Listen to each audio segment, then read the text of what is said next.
عليكم ورحمة الله تعالى وبركاته. الإخوان كنتمنى تكونوا بخير وعلى خير، ومرحبا بكم في قناة محمودية ديجيتال. أعيدكم مباراك سعيد.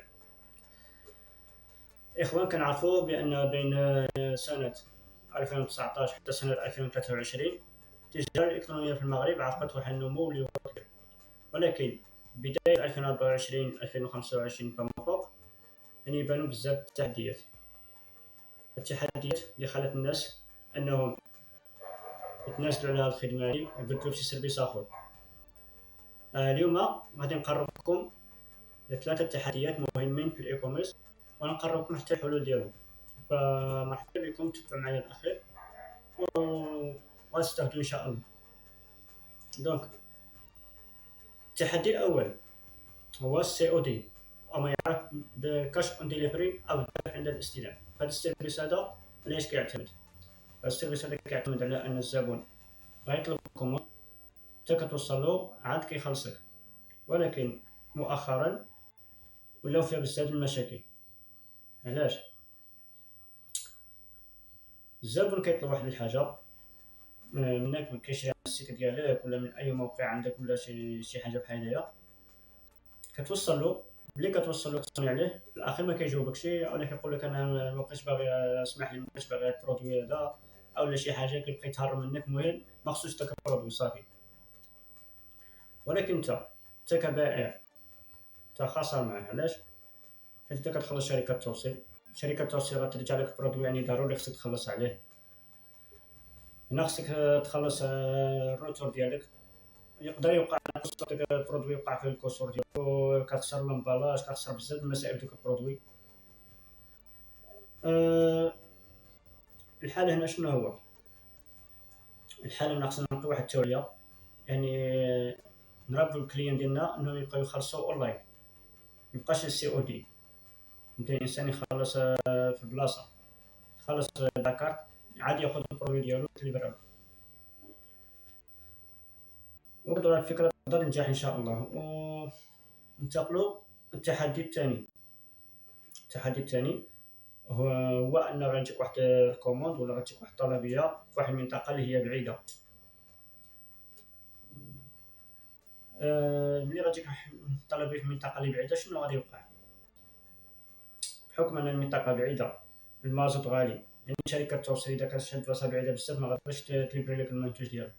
حتى اذا ديليفرات لك المنتوج غتكون خاسره، حيت البحث ديال المنتوج ما غيكونش كافي باش تخلص المازوت ديالها ويرجع لك البحث ديالك حتى انت. دونك هنا شنو كاين الحل؟ هنا الحل هو اننا نبنيو واحد النقاط ديال التجمع.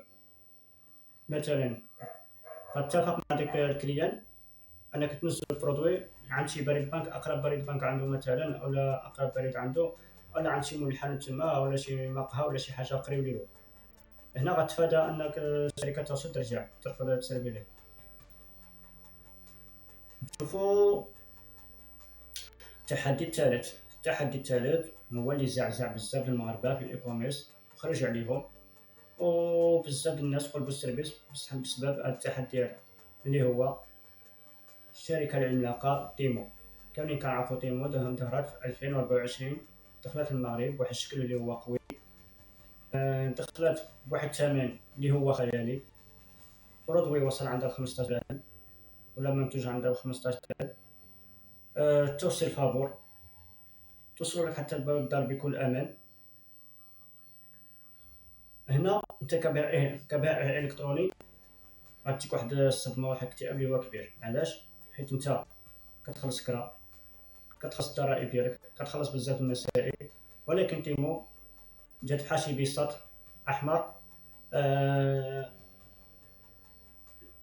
ممتد على قانون، لا رقابه لا حتى حاجه. ولكن واش غنقولوا بان الاي كوميرس في المغرب غادي يوقف بسبب تيمو؟ لا، حيت كاين حلول وبالعكس غادي تكون احسن. نعطيكم الحل الاول. الحل الاول هو انك تعمل البراند ديالك، العلامه التجاريه ديالك. هذا البرودوي هذا في تيمو كيعمل 50 درهم، انت غتبيعو 150 درهم، ولكن انت غتلصق التيك ديالك وتكون جوده ممتازه، تكون جوده زايده عليه، يعني الصنع محلي. واخا اذا كان عنده الممثل غيكون بالاسم ديالك. انا ملي كنقول على البراند ما كنقصدش صافي غير غتصوب هاد التيكي وتسقط برودوي صافي انت عندك البراند. البراند يعني هو انك خصك تبني علاقه مع الزبناء ديالك. اوكي. الحل الثاني من بعد البراند انك ستفرض الوجود ديالك في السوشيال ميديا.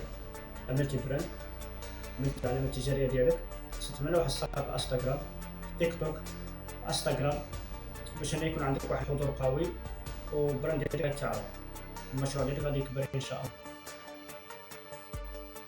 الحل الثالث ان غتكون عندك واحد الجوده عاليه ياك، صنع محلي،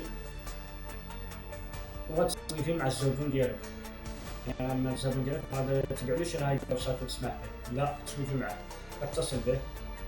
قلنا تبيع المنتوج، ما تقولوش شنو المشكل عندك، يعني طرح لك المشاكل اللي عنده وتشوف انت واش قادر تحل لك المشكل ولا ما قادرش. ملي غتسربي له المنتوج غتسول فيه واش المنتوج عجبك ولا ما عجبكش. اذا ما عجبوش غتقول له شنو المسائل اللي ما عجبتكش فيه.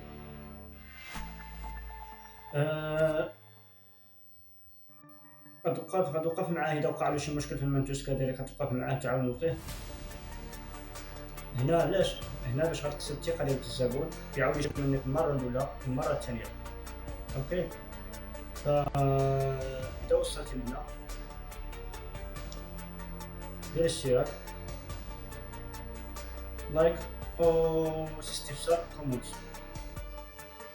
تيمو ما دخلتش المغرب باش تغزو السوق الالكتروني باش حنا ما نبقاوش نخدمو الاي كوميرس، لا بالعكس.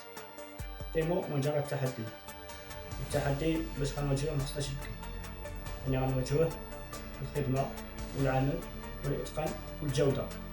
ضروري يكونوا لنا حاضرين باش حتى حنا ناكدوا الحضور ديالنا. وهذا مكان، والسلام عليكم.